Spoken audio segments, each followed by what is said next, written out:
పాకిస్తాన్పై ఎవెంజ్ ఉండాలి అని చెప్పి దేశ ప్రజలు కోరుకుంటున్నారు.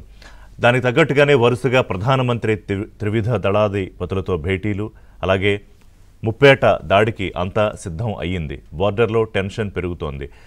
దేశాన్ని రెచ్చగొట్టేలాగా పాకిస్తాన్ కవ్వింపు చర్యలు చేస్తోంది, మాటలు మాట్లాడుతోంది. ప్రతిరోజు వాళ్ళు కాల్పుల విరమణ ఒప్పందాన్ని ఉల్లంఘిస్తున్నారు. బార్డర్లో మన సైనికులపై కాల్పులు జరుపుతున్నారు. 2 రోజుల క్రితం ఒక సైనికుడు కూడా మరణించాడు. అంటే తప్పు చేసి ఇంకా దాని మీద మరింత రెచ్చగొట్టే చర్యలు. ఖచ్చితంగా పాకిస్తాన్కి తెలుసు జరిగిన దానికి ప్రతిస్పందన భారత్ నుంచి ఈసారి చాలా గట్టిగా ఉంటుందని. అది లేకుండా చూడ్డానికి ఒకవైపు ప్రయత్నాలు చేస్తోంది. అంటే అంతర్జాతీయ సమాజంలో తనకి కలిసొచ్చే శక్తులు దేశాలతో మాట్లాడడం, అలాగే ఐక్యరాజ్య సమితి ఇంటర్వెన్షన్ కోరుకోవడం. ఏది భారత్ పాక్పై దాడి చేయకుండా ఎందుకు చేయకుండా ఉంటుంది? అలాగే ఈ దేశాలు కూడా అగ్రరాజ్యం వాళ్ళకి అవసరమైనప్పుడు అనుకూలంగా ఎలా ఉండాలో అలాగా నాలుగు మడత పెట్టేస్తూ ఉంటుంది.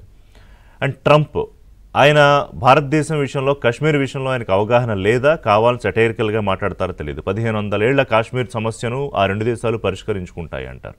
ఎక్కడ 1500 ఏళ్ళు?